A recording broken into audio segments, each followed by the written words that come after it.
It's good to see you again. It's been so long since you've been here. Thank you so much for joining us on today's edition of Unity Train on Unity 93.3 FM from the hills of ZINARIYA in just North Delta State, Nigeria. We are reaching you live just as always. Mondays to Fridays, we come your way just when it is 8 o'clock on the dot. We start and never stop until it is 9:30. And there's a special segment of this program, Unity Train, that is actually dedicated for you, dear listener and viewers, so that you take lead on the conversation. Iji Adamu remains my name, your regular anchor on this wonderful program. And so, you can call me Cool B if you like, and I will be, as always, very, very fine. Thank you so much for always being there. This program comes your way Mondays to Fridays, and we have 3 segments to eat.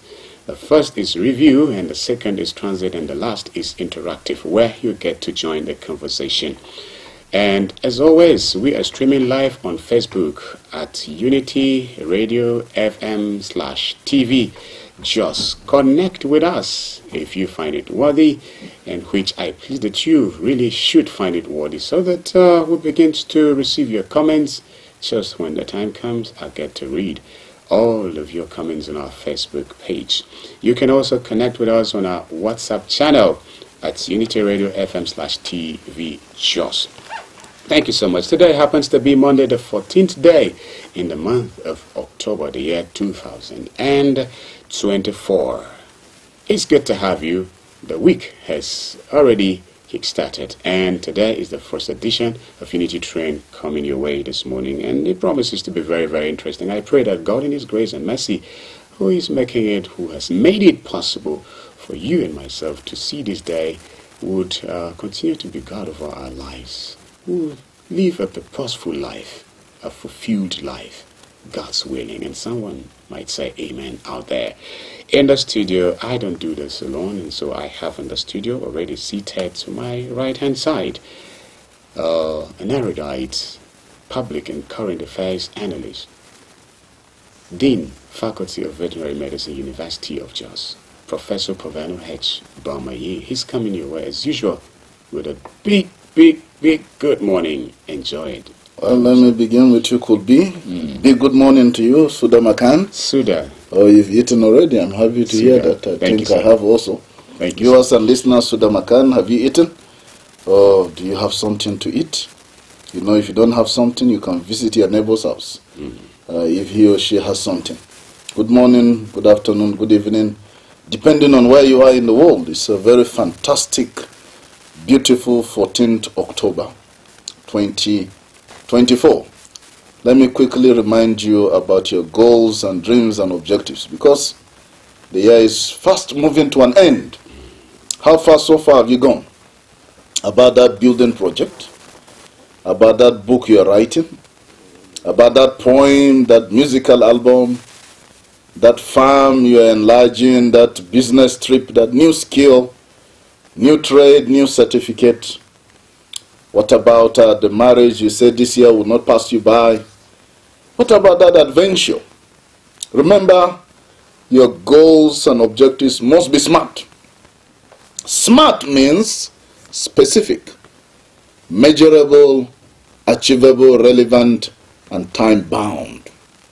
I assure you, as you pursue your goals and dreams and visions in life, there will surely be obstacles.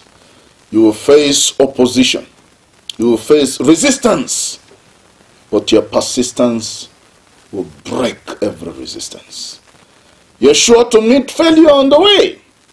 Failure is normal. It is the other side of the coin that is called success. The same path, but it depends on how you handle it. One will lead to success, the other will lead to failure. So if you fail once, you can try again the second time. You can try the third time, the fourth time, the fifth time. You can keep trying like Thomas Edison.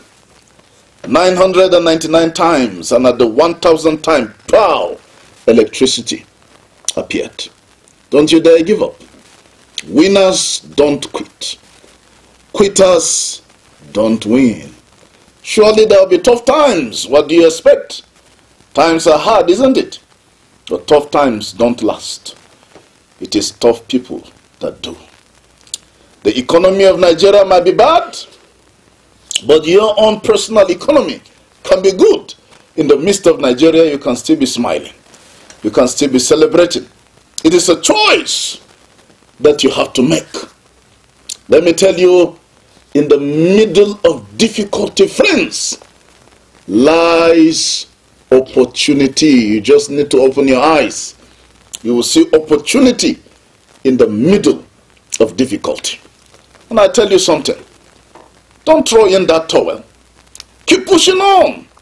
Keep soldiering on. Failure is not fatal. Success is not final. It is the will, the courage, the determination to continue that really counts. I encourage you, go out there, make a difference. Keep pursuing that goal, that dream, that vision, that objective. Tell yourself that you can make it, no matter the situations, no matter the circumstances around you, by the special grace and mercies of God. As you maximize your potentials, you will become great in life, because greatness is already hidden in the inside of you. Go out there today, as always. Be the change that you want to see in the world. Lovely, and thank you so much, Professor H. Dramayi. And so, yeah, listener and viewer, as usual from me, it's time again to be very deliberate in making sure that you put some elements of actions to that your wonderful passion. Otherwise, it will just remain an intention. So, thank you. Let's just begin the business of this very moment. Also, some of the issues we have on our national dailies ahead of the November 12, 2024, handover. Edo State Governor Godwin Obaseki has called on the state's Governor-elect Senator Monday Okpebholo to raise panels to interface with his transition committee towards the smooth handover of power. That sounds lovely.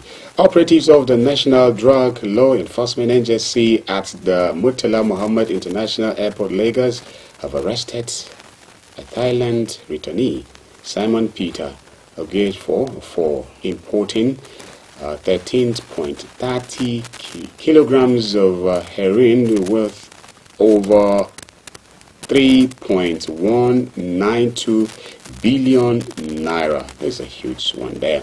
The Independent Petroleum Marketers Association of Nigeria is poised for talk with Dangote Petroleum Refinery between Tuesday and Wednesday to finalize agreements on the cost and lifting off of petrol from plant. Let's see how soon that will work so that we will have some relief. The federal government, through the Nigerian Customs Service, will today grant over 60 private jets owned by very important persons in the country over unpaid import duty running into several millions of naira. Another one here say a 26-year-old man identified as Nura Masood has set on fire his grandmother. You may want to hear more about that. Stay tuned. A couple and one other person have been crushed to death in an accident involving a truck, space wagon car, and a motorcycle in Sagamu Ogijo Road.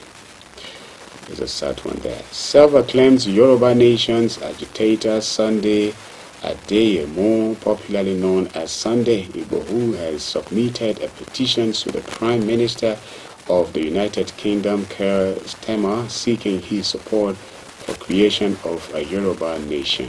Oh my.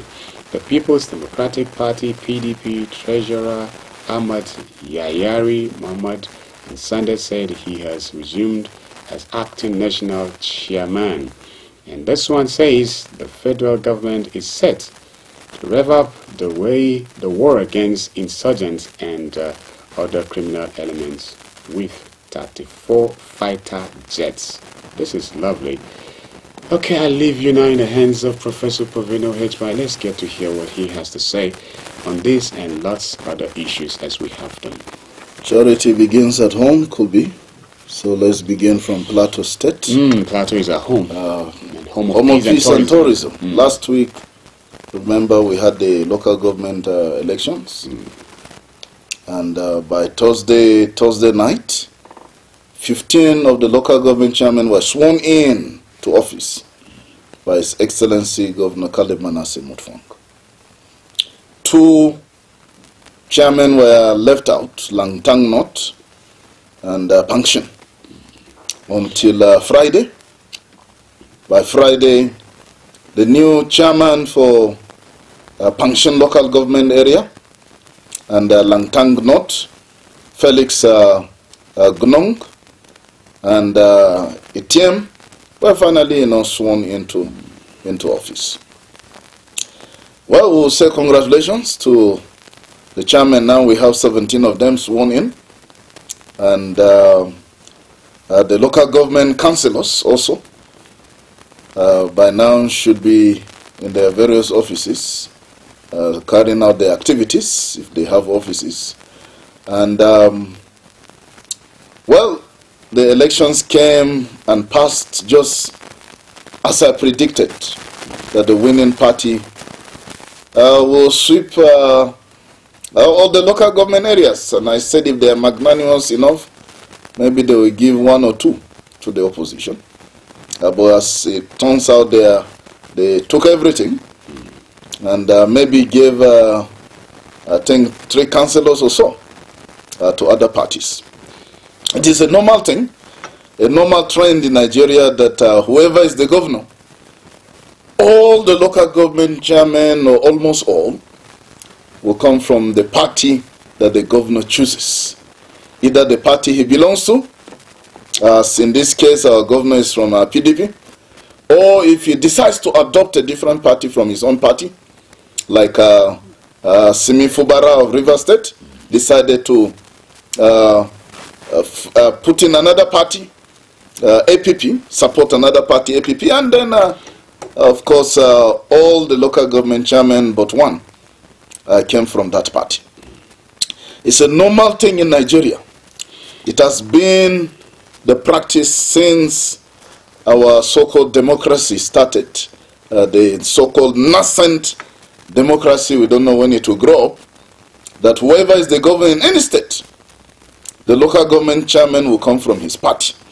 Very few, if the governor is magnanimous enough, he will decide to maybe give 1 or 2 other parties, some other slots. And Prof, it has been the practice. This is, don't you think it's because the people always want to support the government's efforts to bringing about good governance, and that is why they support the party with which he suggests? Well, probably that could be part of it. If the governor is doing well, people might want to support him. Like in the case of Plateau State, the governor is doing well compared to the previous administration.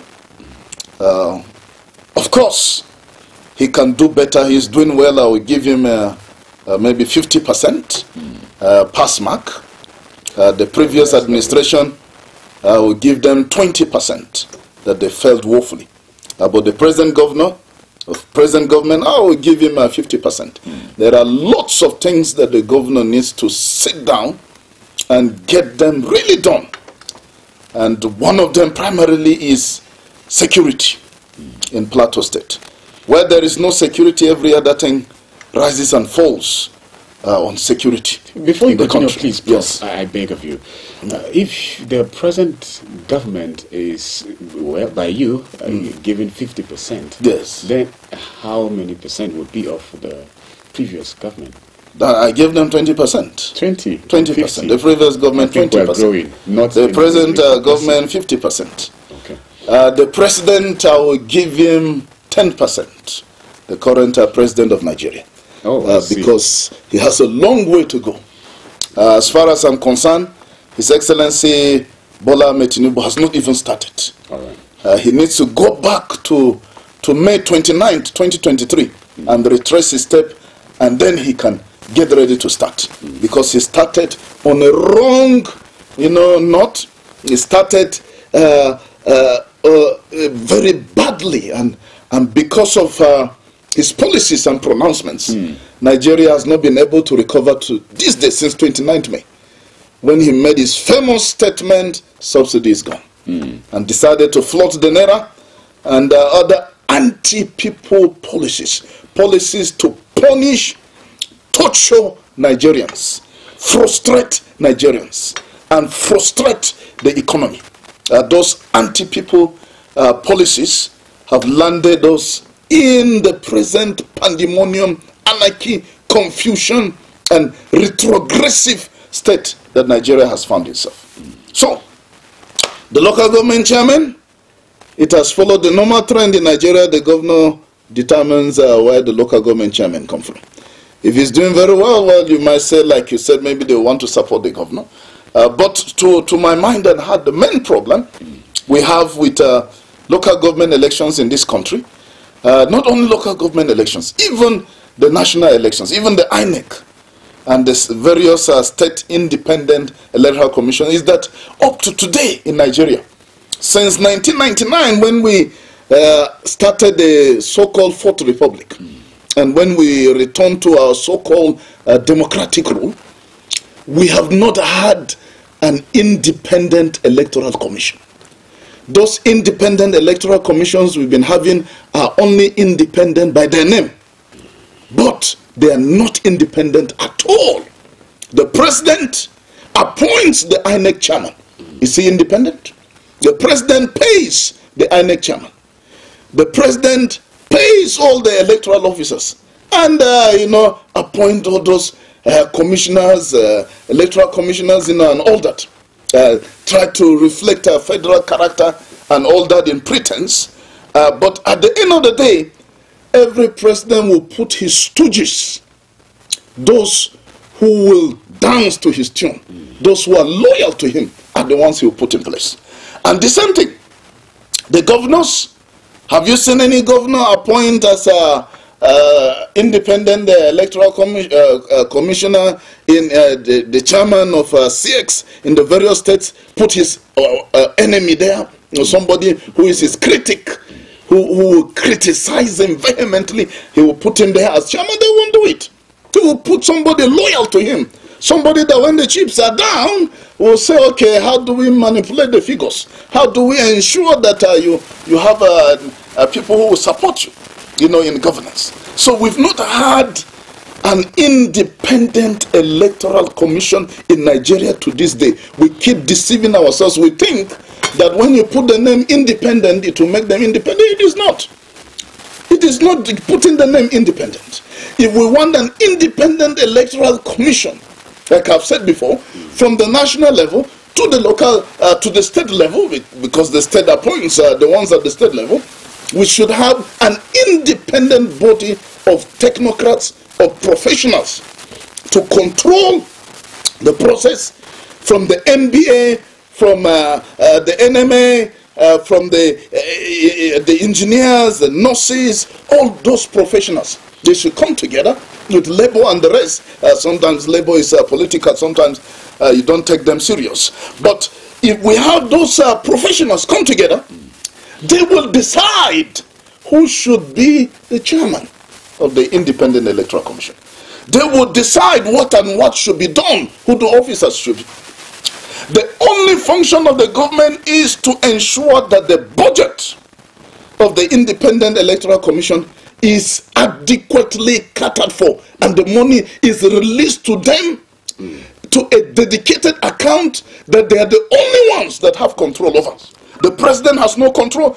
No governor of any state has control over it. Then you will have an electoral commission that is independent of interference. They will appoint from among themselves the professionals who will be the chairman, who will be the other officers.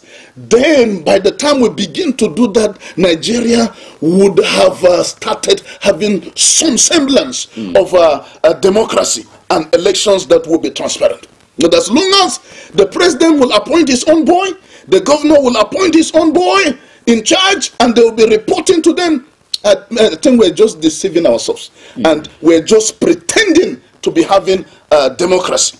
But given that we are still in our extremely primitive stage of our democracy, nascent democracy, the elections, we can say that maybe you give PLATEAU 40%, and later at least they are better than maybe what happened in Rivers State and some other states across the country. 40% maybe an E, we will give it to PLATEAU, because a lot of the things that they boasted and pride themselves that they will do, at the end of the day we did not see it. The elections did not start on time. I moved around, observed elections in different polling units, within just Metropolis. Not one single one of the places I went to, not one could be, did elections start at 8 o'clock. Not even one.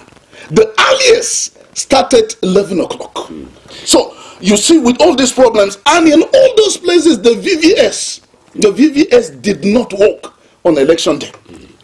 And so, do you take this kind of people serious? People had to, they had to do it manually. So, at the end of the day, it puts the results in doubt. Of course, we cannot say maybe I think they're gathering evidence if there was any form of malpractice or whatever. Now with time we'll get to know. But the only thing I'm happy about could be is that the elections were peaceful. And I'm happy about this. And I hope that PLATEAU has learned a lesson, and that Planji Shishak would improve in subsequent elections and ensure that we have a transparent, credible local government elections. Don't promise people what you cannot deliver. The VVS may have worked where the governor went to vote. Why didn't you make it work in other places? Why is it that it is where the governor went to vote that it worked? And sometimes you think that this is deliberate. Because why did it work at the polling unit of the governor? But in the other places it did not work. Explain to us by what mechanism, by one reason, why is it that it will work at the governor's polling unit, but it will not work in other places that we went to observe? So they have a lot of explanation to do to redeem their image. But we will accept whatever they've given us for now, except unless the opposition parties produce concrete evidence to the contrary. But like I said, in Nigeria, the game since 1999, even before then, in previous so-called republics that we've had, it has always been that he who pays the piper dictates the tune. So the governor determines the local governments, that come the local government chairman that come into office, and all that. But fantastic things also over the weekend. Could be, except if you want to continue on this trajectory of the elections. No, not at all, not at all. Not because it's not important. I think we'll just have to move in for a break, and when we come back, we'll give you all of the time, Prof, and of course our dear listener and viewer, to enjoy it again as we have it for you. Stay tuned. We'll be right back. Mr. Politician, it's good to see you again. It's been so long since you've been here. You had me thinking you were dead. How's your taxpayer mansion? How was your...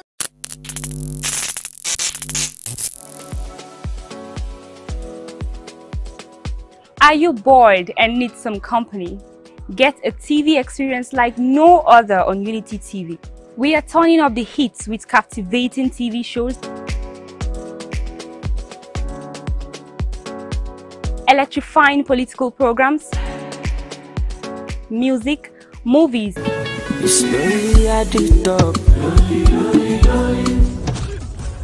and lots more that will leave you craving. I'm sure you want to know more. Tune in to Unity TV today and let the excitement take over.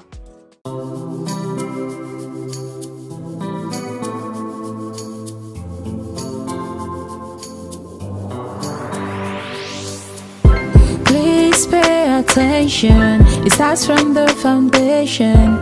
Everybody needs somebody. Everybody needs some love. You turn a blind eye and care nothing less. Say it's just business, all about the money. You are so unbothered as long as they pay. Say it's just business, all about the money. You know they're on a fast lane, but you've got business to run. So you look away the other way. It concerns you. It a kill law, it a kill dreams. It a land people for jail. War against drug abuse. Get ready to be entertained and inspired by the incredible stories around the globe. Don't miss out on the excitement. Hello at Work is an ultimate TV program that brings to you the interesting stories and daily happenings worldwide. Join us Mondays and Thursdays 10 a.m. as we dive into the daily happenings and stories. Tune in and stay. Say hello to the world as you bring in your ideas, as it is a perfect blend of entertainment and information. Get ready to stay up to date while being entertained. I was the head boy in my primary school, senior prefect and best graduating student in my secondary school, but drug abuse almost ruined my life. I was on an average of 2 grams of cocaine per day. I was taking 8 ampoules of pentazosine daily. European shisha, cocaine. I became a user, a dealer and a gangster. I saw other users drowning. I knew I didn't want to be like them, but I was already trapped. My family disowned me. My employment was terminated. I sold my car, sold my house. I'll go out well-dressed and return shoeless, shirtless in exchange for drugs. I was seeing things that were not real, and I once stabbed myself because I felt something crawling under my skin. I contacted NDLEA and started therapy. I spent 3 months in therapy. I spent 8 months. It's easy to relapse, but your mind has to be stronger than the cravings. Drugs does not love you. You are not the one using drugs. Drugs are the one using you. Say no to drug abuse.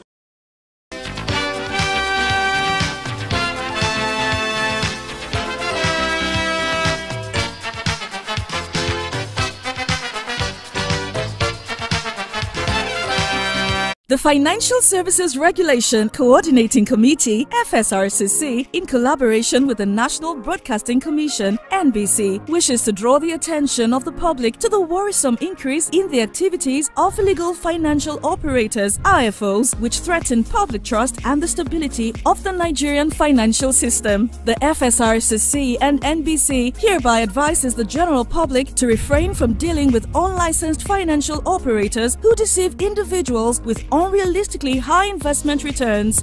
Make sure to verify the licensing status of such companies and schemes on this website. To report any suspicions of illicit financial activities, call 0700 225 5226, 0800 225 5226, or +234 817 665 6273. Let's work together to uphold the integrity of Nigeria's financial system. Announcer, FSRCC. Mr. Politician, it's good to see. I'm so glad to say welcome back. This is Unity Trend on Unity 93.3 FM. In case you're just tuning on, it has been my humble self, your regular anchor, Iji Adamukubi, if you like. And in the studio, it has been Professor Proveno H. Bahmayi. We've been looking at issues, and we will just continue. Remember, every Monday, we try to look at issues even as we have them from Friday evening, Saturday, Sunday, and even Monday morning. And so we just continue. We call it Over the Weekend Review segment. So that's what we have on today's edition of Unity Trend.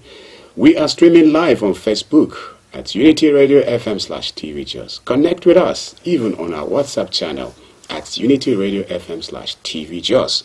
For text messages, you may begin to start drafting yours. 0808 478 9999.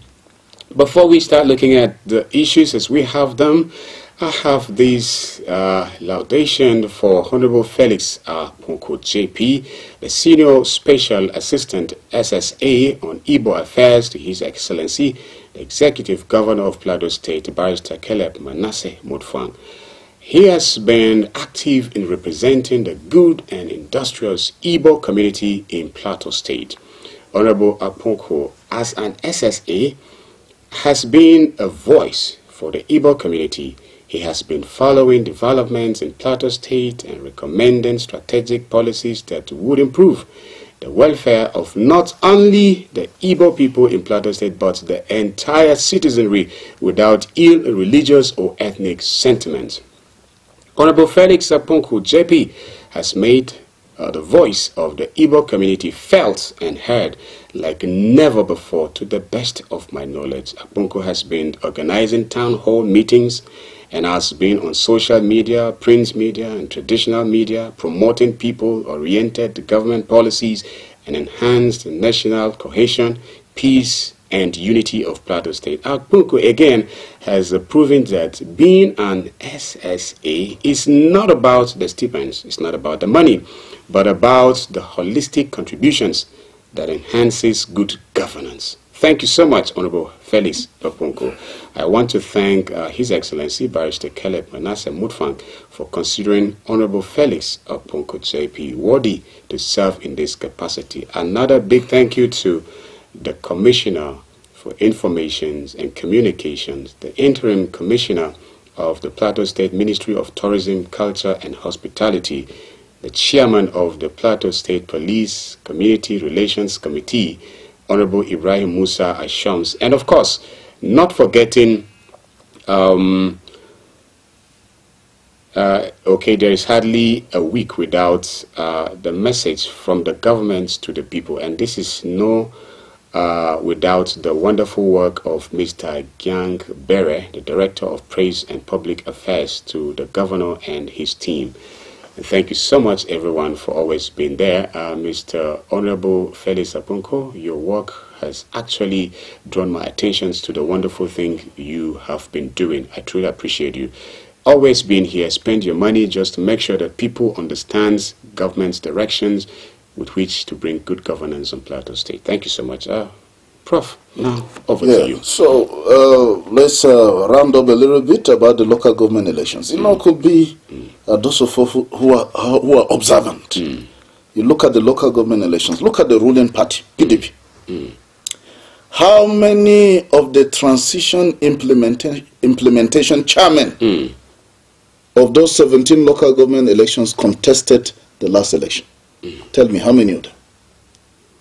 How many? I think it was only one. The others, for whatever reason or whatever basis, those will be in-house politics within the party, were not allowed to contest. I tell you that these things are arranged by these politicians. They arrange how they do their things. They arrange who they want to come into office and decide the process that brings the person into office, you know, unfortunately. So that's why you see that the transition implementation chairman, the party, within the party, they did their whatever abracadabra, and then decided that, okay, don't contest. We'll only allow one or two of you, you know, to return back. The others leave clear the field for other people, including transition implementation committee chairman that performed fantastically well. They were not allowed to even contest, talk less of being voted for. And they are quiet, they are comfortable, they're happy about it. Because it's this RNG kind of thing that Nigerian politics is not a politics of ideology. It is not a politics of the people. It is not a politics of the interest of the people. It is the interest of the politicians and of their parties that counts, not that of the people. Are you in any way, Prof, saying that democratic governance or government is elusive in Nigeria? Isn't it apparent? Yeah, I think it's blindingly obvious that what we have is an arranged kind of compromised democracy, the whole country, unfortunately. We have a democracy by arrangement of the politicians, for the politicians, for the benefit by the politicians, for the politicians, not the people. You see, if it is the people would decide who and who should even contest in the first place and who we vote for. But in a situation where the political parties give us rice and beans, can you go and vote for pounded yam? You cannot. You have to vote for only what they give you. And this is why we tell people that there is need for people to join political parties so that they can be a part of the decision-making process. These parties, they go and they make some behind-the-scene arrangements. And then they come up and say, this is the candidate. This is the candidate. So you have to vote. You don't have a choice. What are you going to do? You only vote the person you're seeing. And that is why the eyes of Nigerians need to open, that we have to do something.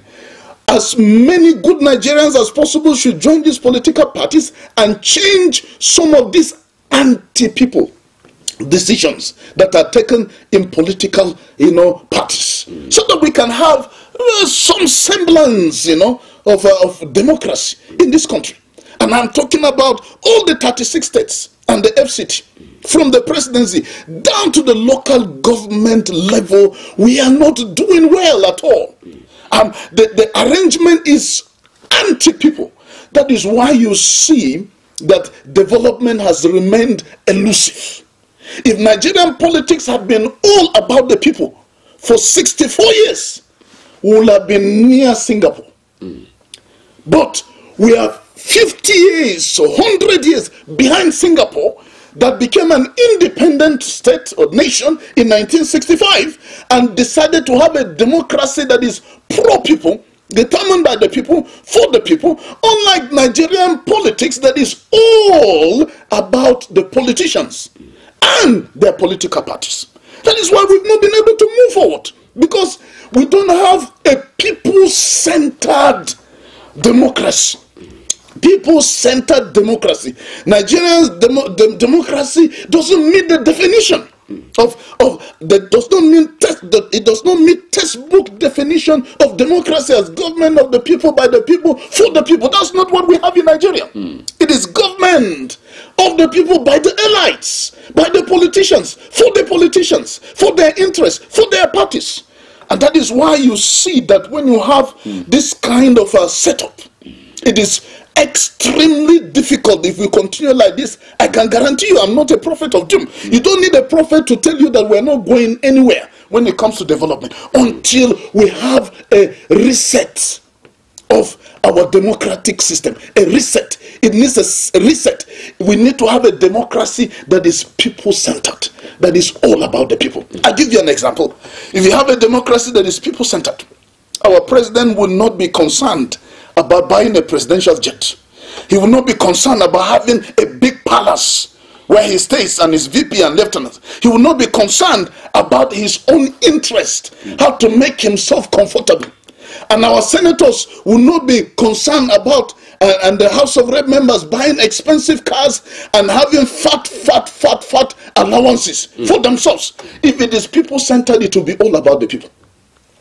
Our president will be willing, if needs be, to trek on the streets of Abuja, not even use a car, because he wants to serve the people. And all he will be thinking about is the people, not his party, not the people that brought him into office, not the oligarchy, not the cabals. It will not be about himself, it will be about the people. He will be engaging with Nigerians to find solutions to the problems of Nigerians. And he will be talking to us not when we beg him and we have to plead and say, President, address us, address the nation, talk to the people. Before he will reluctantly take a speech that has been written by somebody and then he will read it and say he's talking to the people.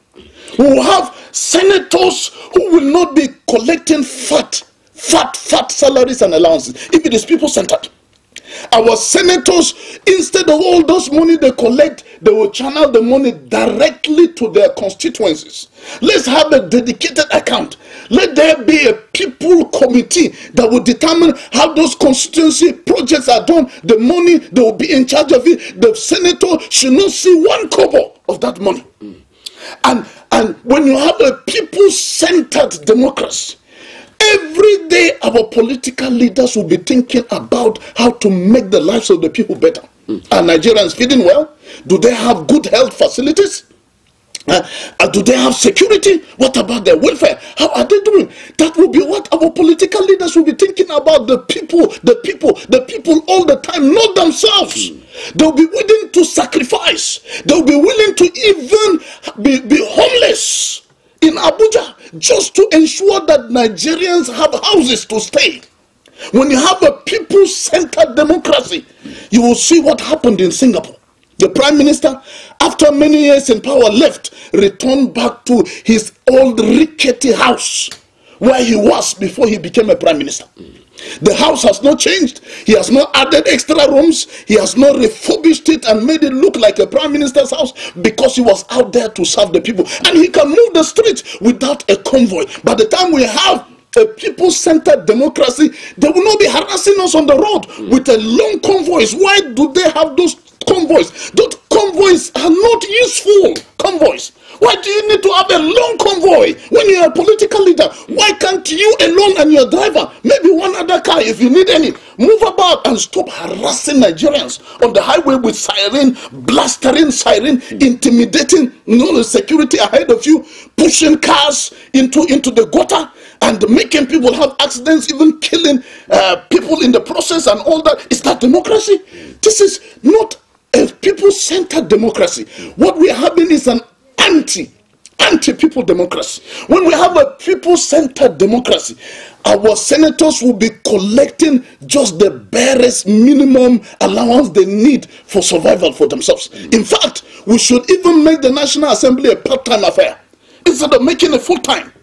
Let lecturers go there and legislate. Engineers, medical doctors, lawyers, professionals of all kinds on a part-time basis go there and return back to their jobs instead of having, senators who are permanently senators who are being paid every month humongous allowances, who can just sit down and ask for 100 million, 400 million, 500 million because they are super mega, senior senators, and all that. That is why Nigeria is retrogressive. Until we retrace our steps, there is no way we can think about or smell development at the current trajectory, the way we are going.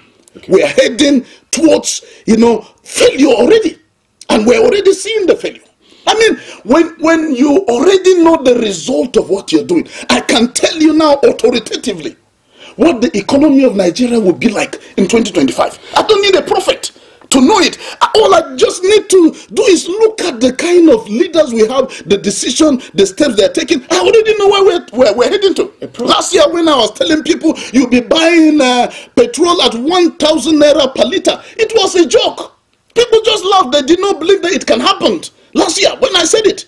But has it not happened now? And I'm saying it again, that petrol price is still going to increase.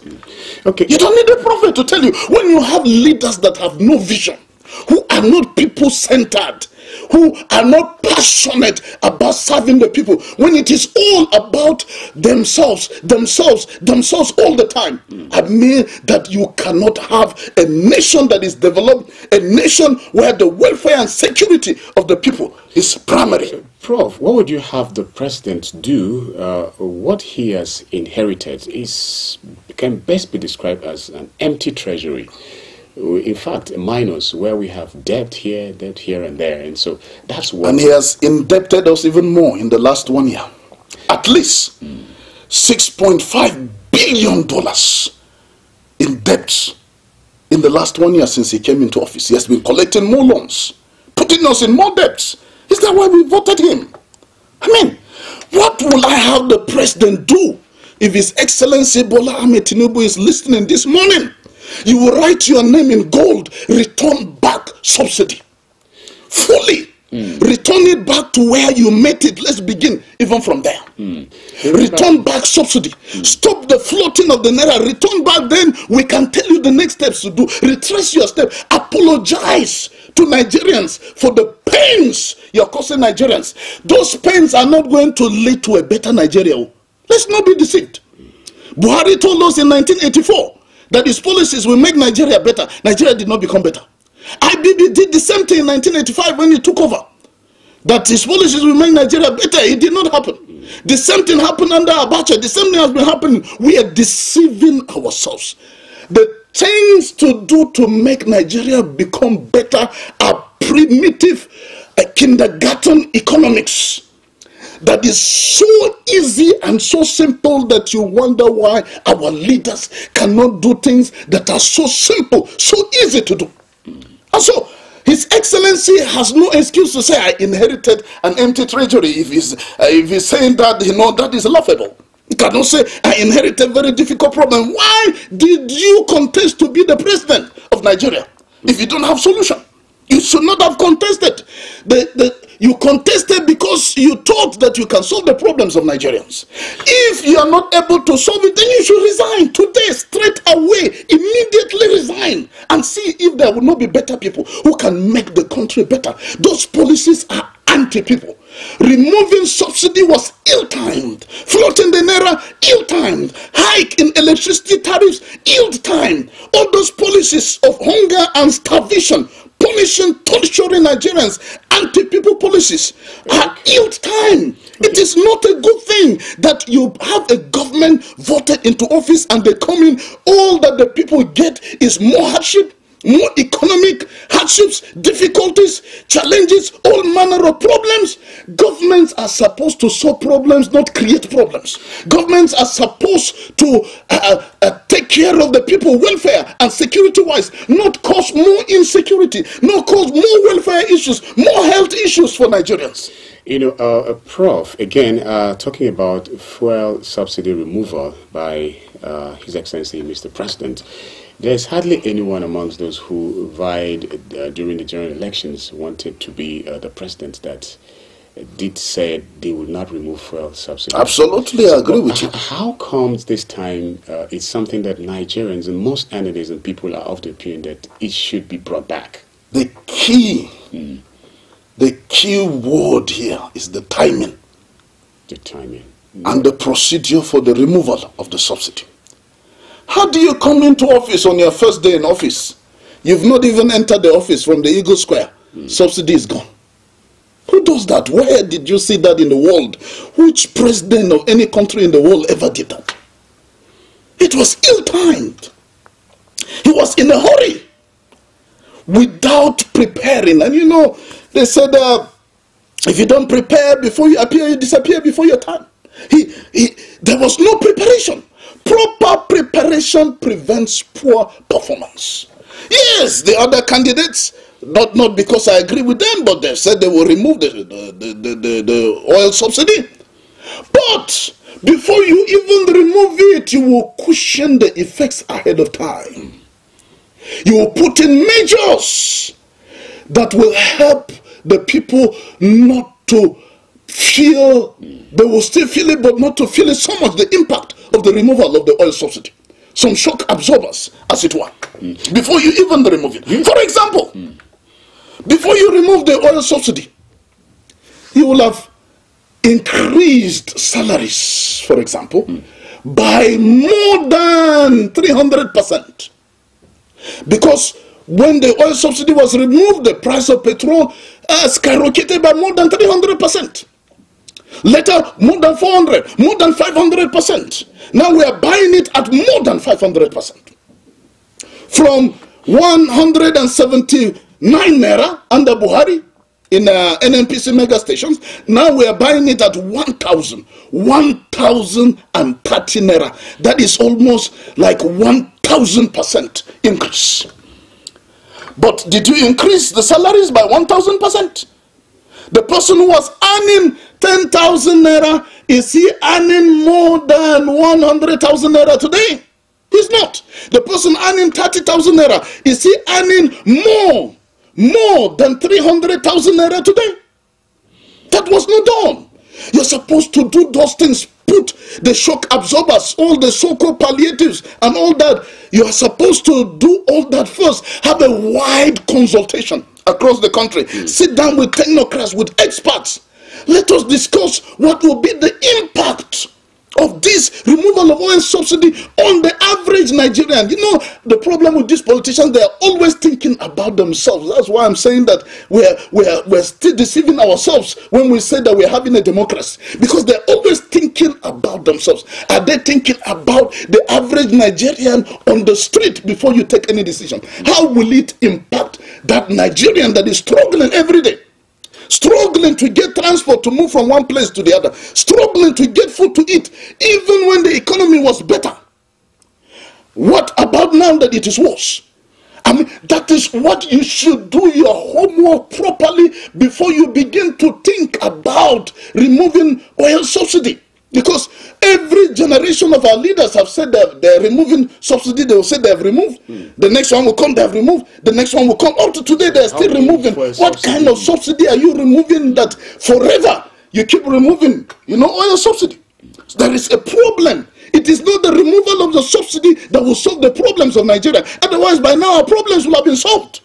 We've been removing subsidy again and again and again and again. We still have queues on our filling stations.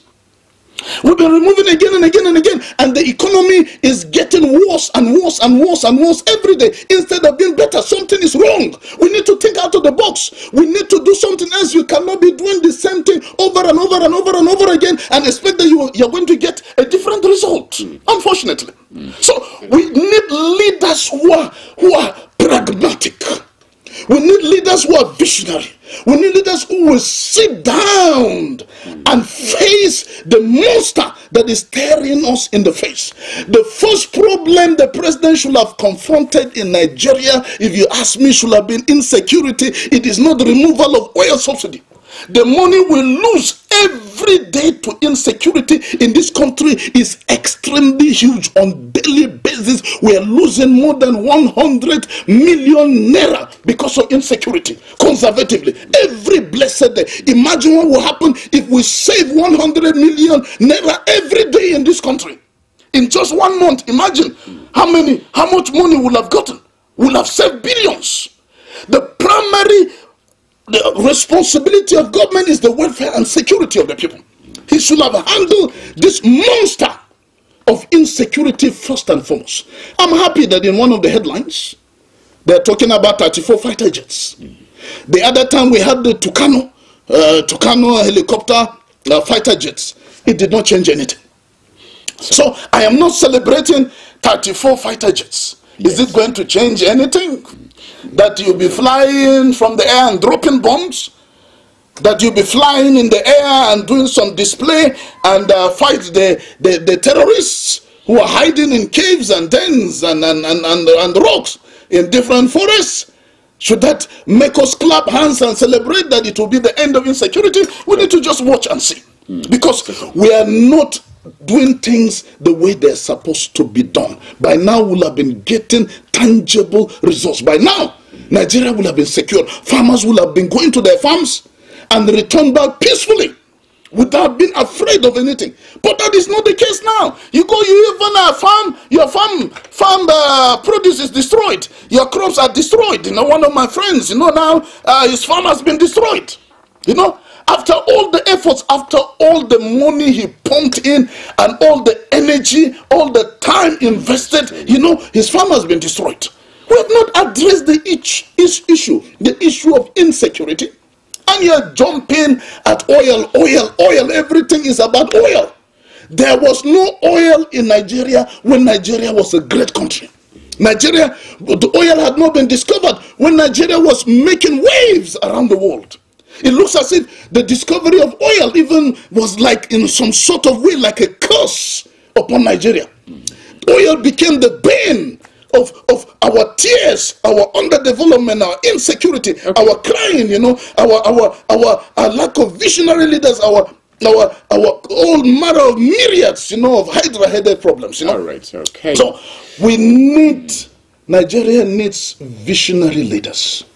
It pains me, could be, because the problems of Nigeria are not unsurmountable. The problems of Nigeria have solutions. And the solutions are so simple as ABC. But I think you'll be giving us the solutions after this commercial break. I really would want to hear what the solutions, in your opinion, would be. Dear listener, again, a commercial break is coming your way. Stay tuned. We'll be right back. Mr. Politician, it's good to see you again. It's been so long since you've been here. You had me thinking you were dead. How's your taxpayer mansion? How was your Unity? Unity TV. I was the head boy in my primary school, senior prefect and best graduating student in my secondary school, but drug abuse almost ruined my life. I was on an average of 2 grams of cocaine per day. I was taking 8 ampoules of pentazosine daily. European shisha, cocaine. I became a user, a dealer, and a gangster. I saw other users drowning. I knew I didn't want to be like them, but I was already trapped. My family disowned me. My employment was terminated. I sold my car, sold my house. I'll go out well-dressed and return shoeless, shirtless in exchange for drugs. I was saying things that were not real, and I once stabbed myself because I felt something crawling under my skin. I contacted NDLEA and started therapy. I spent 3 months in therapy. I spent 8 months. It's easy to relapse, but your mind has to be stronger than the cravings. Drugs does not love you. You are not the one using drugs. Drugs are the one using you. Say no to drug abuse.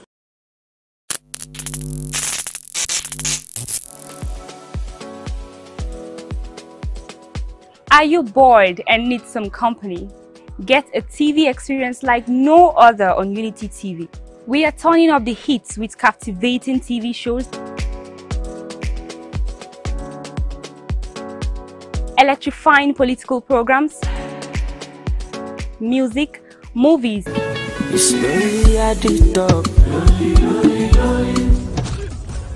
and lots more that will leave you craving. I'm sure you want to know more. Tune into Unity TV today and let the excitement take over.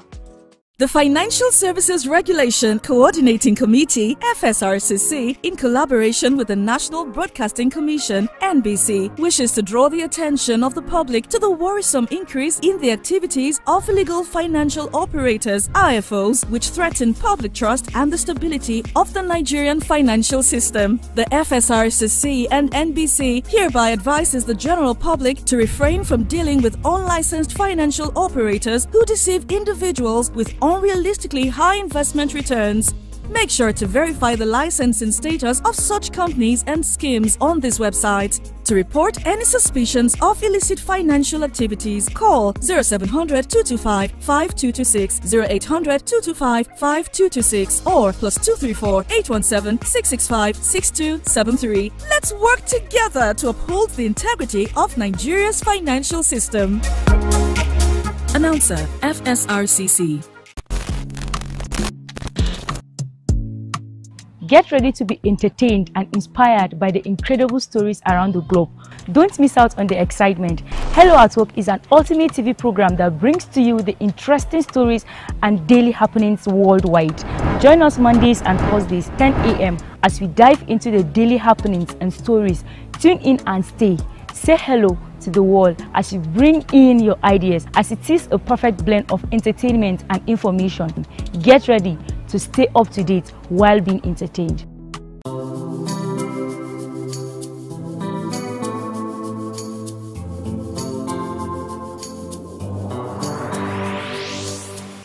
Please pay attention. It starts from the foundation. Everybody needs somebody. You turn a blind eye and care nothing less. Say it's just business, all about the money. You are so unbothered as long as they pay. Say it's just business, all about the money. You know they're on a fast lane, but you've got business to run. So you look away the other way. It concerns you, it concerns you. It a kill low, it a kill dreams. It a land people for jail. War against drug abuse. Mr. Politician, it's good to see you again. It's been so long since you've been here. You had me thinking you were dead. I'm so glad to say welcome back to the final segment of Unity Trend this morning on your radio and TV. Okay, this is where you get to join the conversation and in fact you take lead from here. So I remain Iji, and in the studio it has been Professor Bamaye. Let's get to hear from you. You can just give me a call. The studio line is getting ready just for you to call 070-3235-3315. And then for text messages it's 0808-478-9999. You can also refer to our Facebook page at Unity Radio FM/TV Jaws. Just call, drop your comments, I read them just when the time comes. And again, you can do same to connect with us on our WhatsApp channel at Unity Radio FM/TV Jaws. Before I give our professor 5 minutes to round up on his submission, I would love to encourage you that do find it worthy to patronize us. Just come around. Let's get to know if you want to promote your goods or services. It's very, very affordable. Just call the number you use for text messages after the show. Let's talk about you coming on air and let's promote that good thing that you have been doing, and so that you can see results. Thank you very much. And so let's just go to see what Professor will say in the next 5 minutes. Then I'll begin to pick your calls. How do we make Nigeria better, could be? Viewers and listeners, what is the solution? How do we make Nigeria a great country? It begins with leadership. Everything rises and falls with leadership. We need leadership that embodies these three principles that we discussed early this year or sometime last year. MPH, meritocracy, pragmatism, and honesty. Meritocracy, pragmatism, and honesty. If we have leaders that can follow these three qualities, these three principles, where everything is based on merit, where we are not looking at federal character, religion of the person, the tribe of the person, where the person comes from. If everything is based on merit, look at a small country here in Africa, Rwanda, with 45% of their parliament being women. Go to Kigali today. You will see the example, a tiny little bit example of meritocracy. People get jobs not because they come from a particular ethnic group, not because they have short notes from senators and governors, but because they merit it. They merit it. Until we begin to be like that, until we begin to base our decisions on meritocracy and pragmatism. If a policy is working, use the policy. It doesn't matter who is the originator of the policy or where it comes from. It doesn't matter which government brought the policy. You know, when you talk about pragmatism, you remember the famous saying by the Chinese leader that it doesn't matter whether the cat is black or is white. If it catches mice, it's a good cat. It settles the issue. If it catches mice, it's a good cat. So, if a policy is good, it is good. Let's use it. And honesty, by the time Singapore was trying to become a developed country, up to today, do you know that just recently a leader a former leader in Singapore has received a severe sentence for just collecting a small amount of money he was found to have collected it. A Nigerian senator will collect that, maybe he will use it for breakfast. He will just look at it as nothing. But this guy will be sent to prison for several years because of that offense.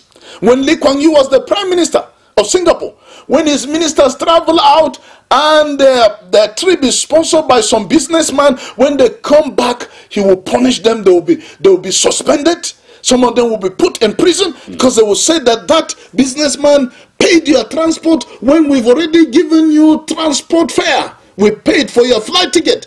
Somebody else did it, paid for you. He's going to make you corrupt. You're going to destroy our country.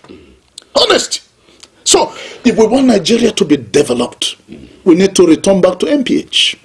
Meritocracy, pragmatism, and honesty.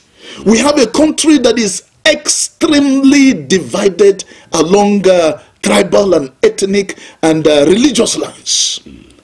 Why do you need people to write their local governments on a form before they're employed? Their state of origin. Bring indigent letter. It is extremely primitive, retrogressive countries that are still doing that. And Nigeria is one of them.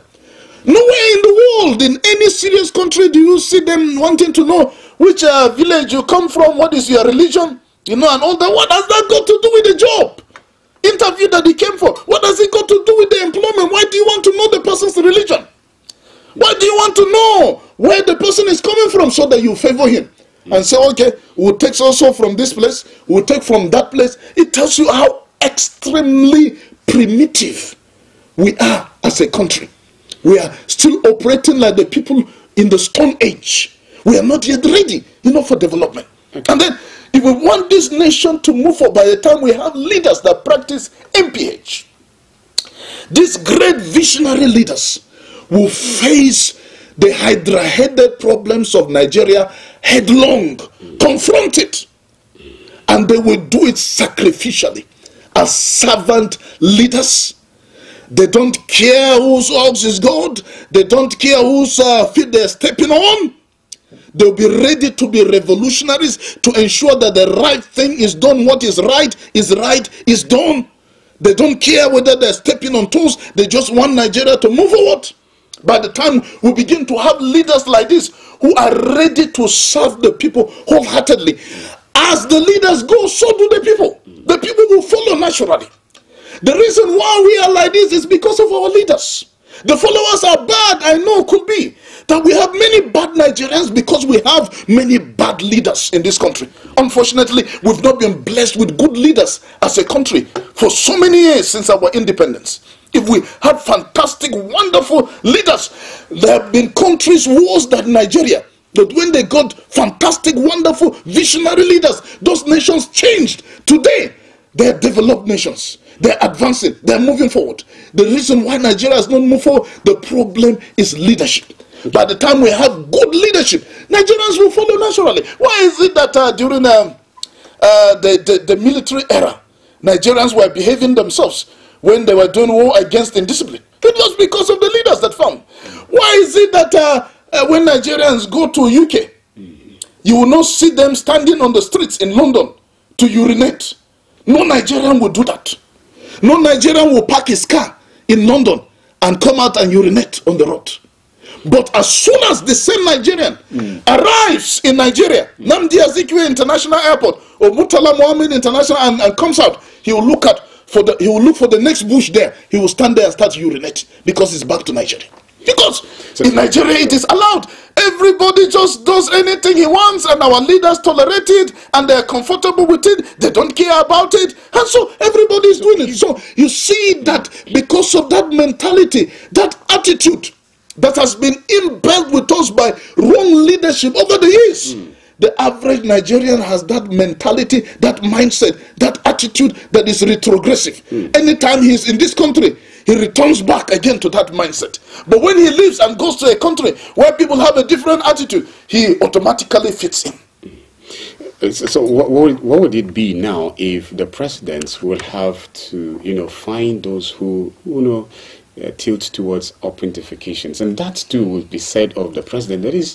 That's why we need leadership. Before you do that, you provide the toilets. Before you do that, you provide enough conveniences, and we need them in millions in this country. Okay, Prof. Maybe let's hear what. But because we don't have leadership, these things are not done. They are not a priority for our political leaders because they are selfish. They can afford to have these things for themselves. They are not thinking about the average Nigerian on the street that is still struggling to find something to eat. One meal in a day. All right. Thank you so much, listener and viewer. It's time to join the conversation. 0703235315. Tell me your name and location in 1 minute. I beg of you. Let's have all of it from you. So, let's begin. Hello, good morning.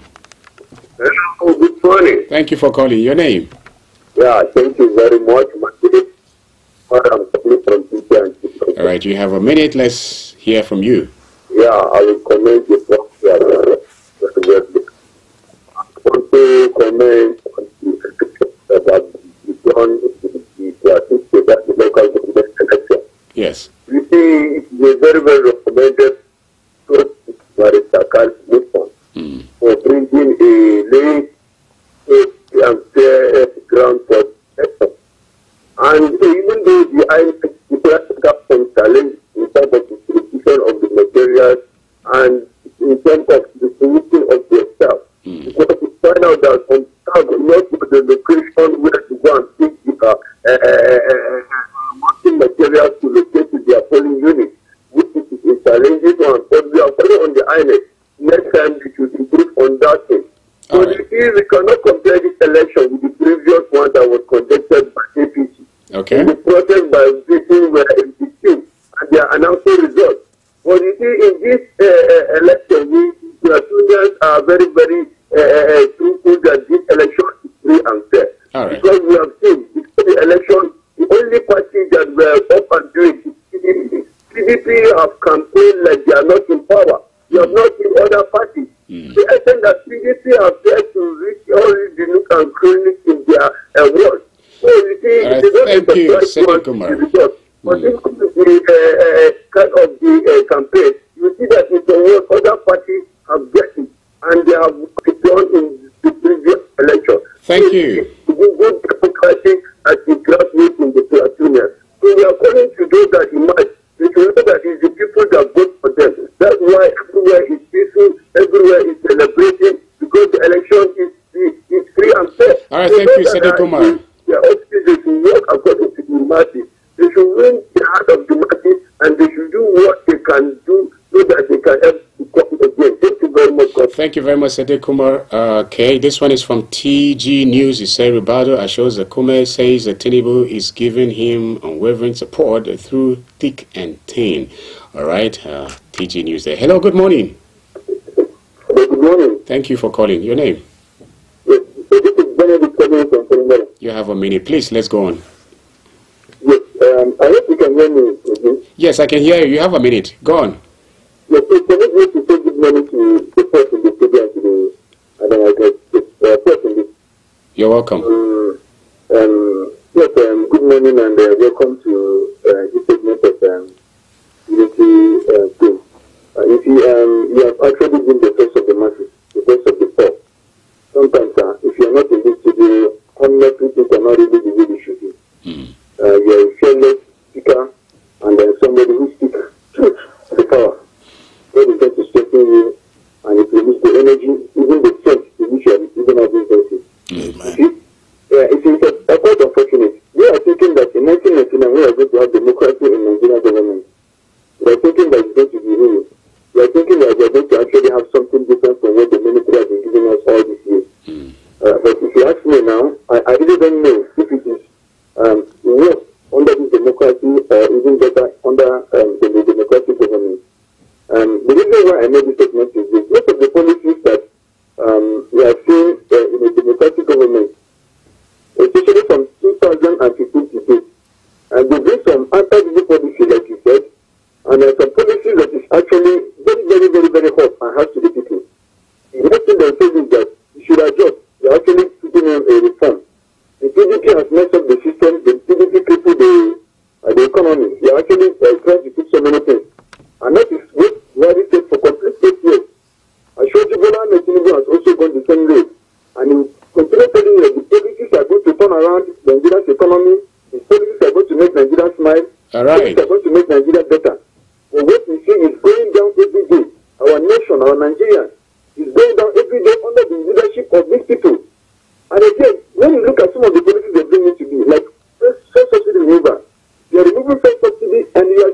money again. One of the ministers of February said that either Nigerians choose to either continue borrowing or to move for subsidy. When you make that statement, Nigerians they don't actually know what to do. But today, you can see that the two have been combined together against the Nigerian people, against the Nigerian economy. All right, thank you. The future, the children of Nigeria. Thank you very much, Mr. Benedict. Nigerians are still going to pay under their nose. Our grandchildren and great-grandchildren are still going to pay from this money I borrowed. And we now the parents now, we are still suffering from oil subsidy removal. So all this money that's been gathered from removal of subsidy and the borrowing of this money from Mr. Benedict. Where is this money going to? Thank you. This money actually is it only meant for the security agencies and the legislature and the executive? Are we actually fighting democracy? Thank you so much, Mr. Benedict. Okay, TG News still say PDP emergency meeting, a glimpse of hope for party loyalists. TG News again. Hello, good morning. Indeed, good morning. Thank you for calling. Professor, my brother, good morning. Good morning. Good morning. This is Honorable Joseph from Tito. It's good to have you. Have a minute, please. Go on. Thank you very much.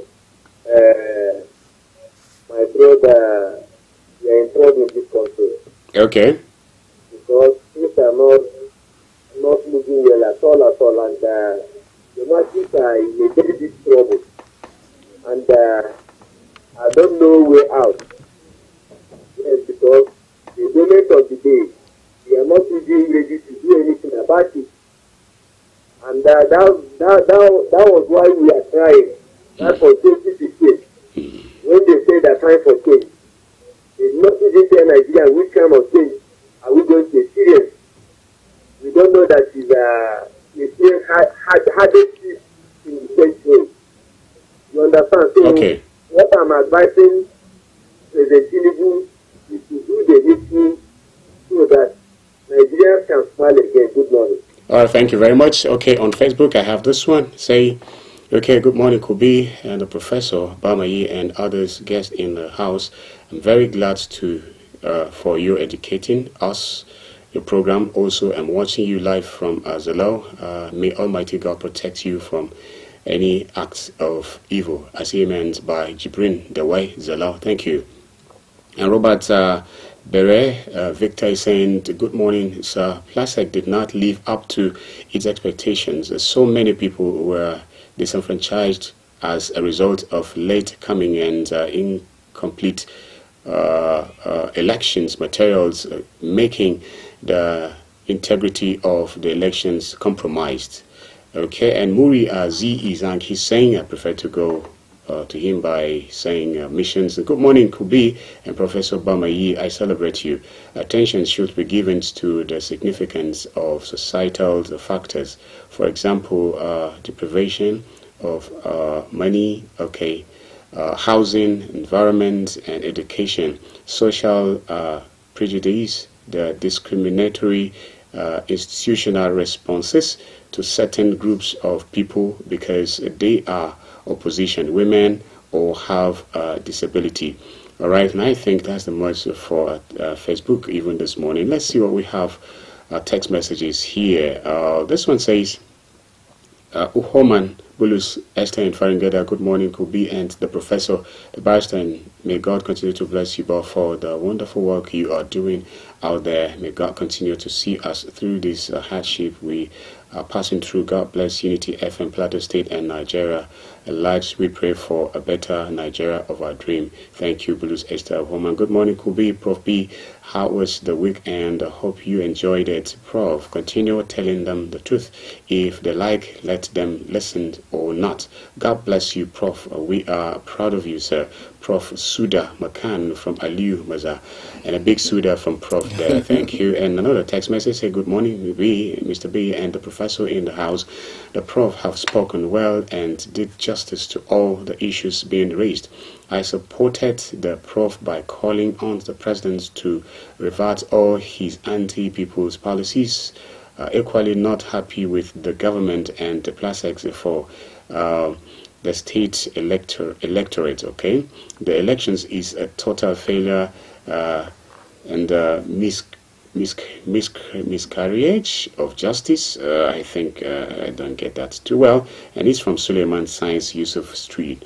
All right, another text message. Good morning, Kubi and the Prof. Nigeria democracy is not a government for the people. The leaders only know themselves. It is not well in this country, and I don't see a democracy fixing this country as it were. Nigeria don't have visionary leaders. They are only good at borrowing and looting. Will God forgive them for the hardship meted on our Nigerians? Emilangs from Agenge, thank you. Another text message. Good morning, Kubi and Prof. B. Kudos to Plasek for conducting a peaceful elections, but what can matters to Platonians is to see development at the local level, grassroots, the 17 local governments. The president should please know that Nigerians are really suffering, hungry, and are not happy with his administrations. May the labor of our heroes past not be in vain. Adilmi from Bauchi Road. And I think that merciful continue on days. Good morning, Prof.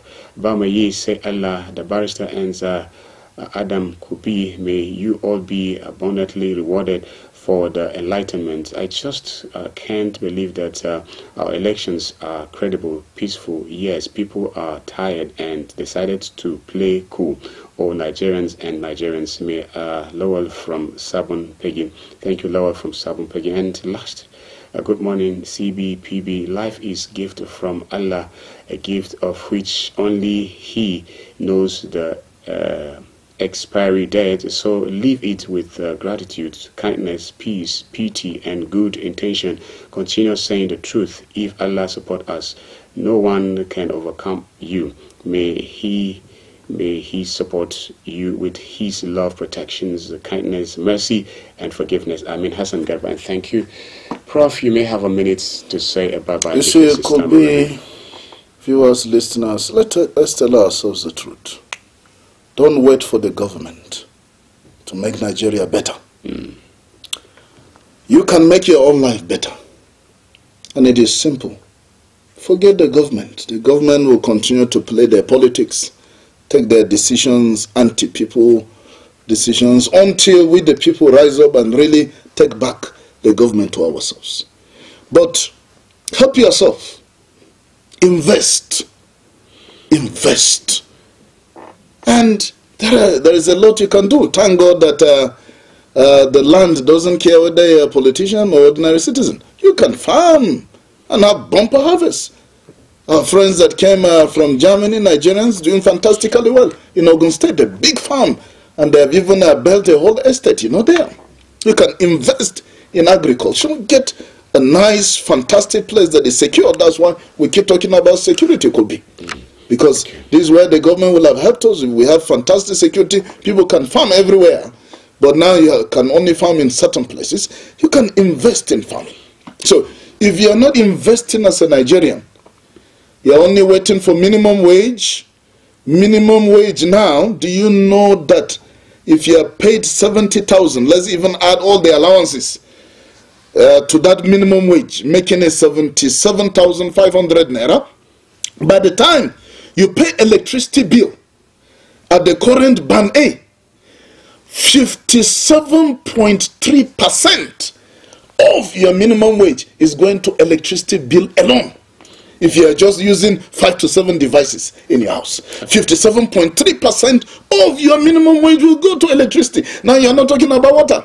You're not talking about transportation or feeding and other things. So Nigerians, let's wise up and invest and find other means by which we can have multiple streams of income. We can farm, agriculture is there, is waiting. There is a lot we can do if we can just think out of the box, and we'll be able to make our economy better. Because as it is right now, the current government is not ready to make things easier for Nigerians. But lastly, could be, let me tell our viewers and listeners, don't give up. Don't give up. There is a ray of light at the end of the tunnel. Thank you, and that's the match for today's edition of Unity Train. The crew who made this possible, I truly appreciate you, and you for listening and your comments as well. I truly appreciate you. Tomorrow, we'll be here again, God's willing, and we will continue. Okay, and don't forget, Ngas Community Broadcast comes your way after this one on our radio. So Please stay tuned and enjoy it. From me, Kubi, bye-bye. Mr. Politician, it's good to see you again. It's been so long since you've been here. You had me thinking.